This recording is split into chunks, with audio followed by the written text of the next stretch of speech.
Lesson 3 on partial fraction decomposition. In this lesson, we are working on an example on partial fraction decomposition. We are still dealing with the decomposition of type 1 rational fractions. Remember, type 1 rational fractions have the denominator as a product of linear factors. Please subscribe, like, share, and comment. We are working on example 1. We need to factorize this denominator so that it can be written as a product of linear factors. Now let's call this rational function gx. Okay, so let that function be gx. Let gx is equal to 4x squared minus 8x plus 2 divided by x to the power of 3 minus 3x squared plus 2x. Now let's factorize the denominator. We say gx is equal to 4x squared minus 8x plus 2 over, we can factor out x on that. So we're going to have x, then x squared minus 3x plus 2. All right, now we still can factorize this expression in the parentheses. We're going to say gx is equal to 4x squared minus 8x plus 2 divided by x. If you factorize this by inspection, you are going to have x minus 1 and then x minus 2. Now it's about time we decompose this rational function into partial fractions now that we have expressed the denominator in terms of linear factors. All right, so we are going to say 4x squared minus 8x plus 2 divided by x into x minus 1. X minus 2 is equal to a over x plus b over x minus 1 plus c over x minus 2. Now we're going to multiply throughout the equation by the lowest common denominator, the LCD, and it is x into x minus 1 into x minus 2. And if we multiply the left-hand side with the LCD, we are going to get 4x squared minus 8x plus 2 is equal to a x minus 1 x minus 2, then plus bx x minus 2 plus cx x minus 1. All right, now for the meantime, let's concentrate on the right hand side. We'll compare the coefficients later on. All right, so we are going to say this is equal to a, we expand these two, x squared minus 2x minus x plus 2. Then we say plus b x squared minus 2bx, then plus cx squared minus cx.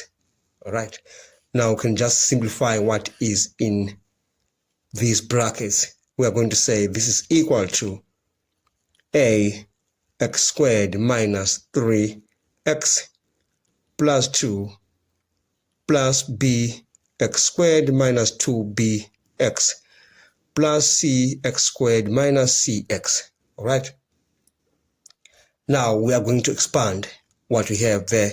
We have a x squared minus 3ax plus 2a. Then we can just rewrite this as it is, plus bx squared minus 2bx plus cx squared minus cx.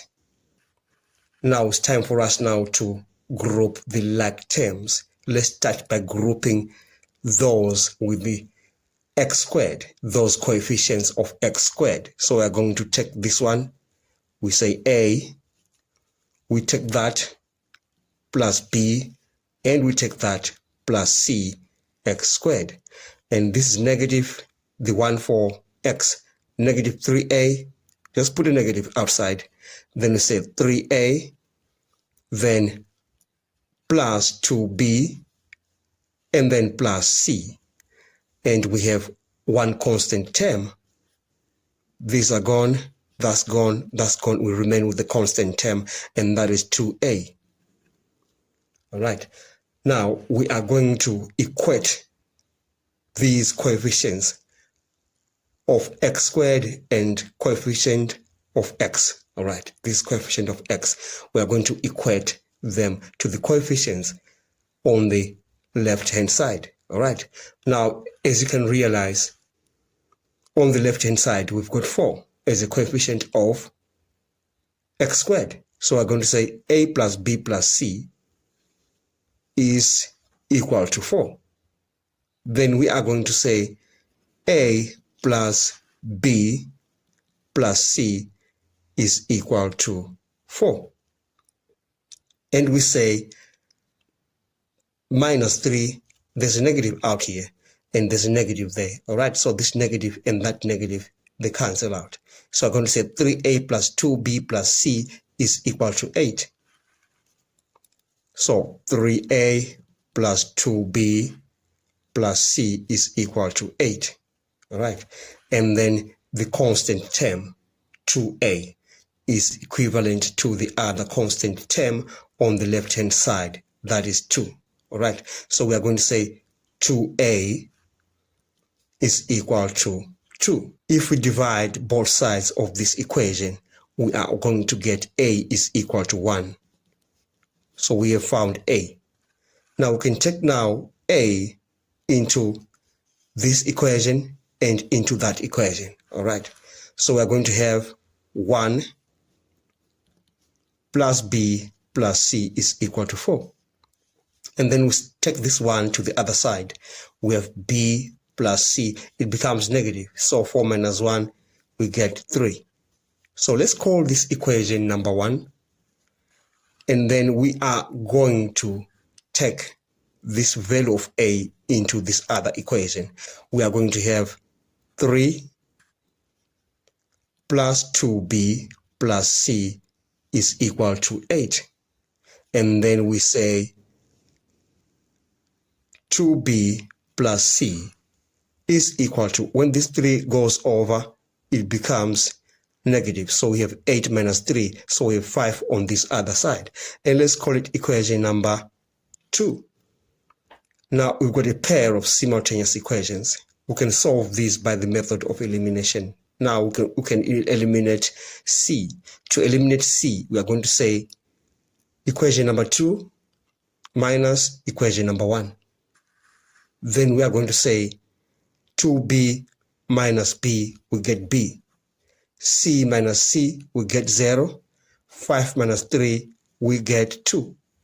So b is equal to 2. Now let's look for c. We can just take the value of b into, say, this equation. We are going to say now, if we take this value of b in that, we are going to have 2 plus c is equal to 3. Then we say c is equal to, when this 2 crosses over, it becomes negative. Then 3 minus 2, you get 1. So we've got a is equal to 1, b is equal to 2, and c is equal to 1.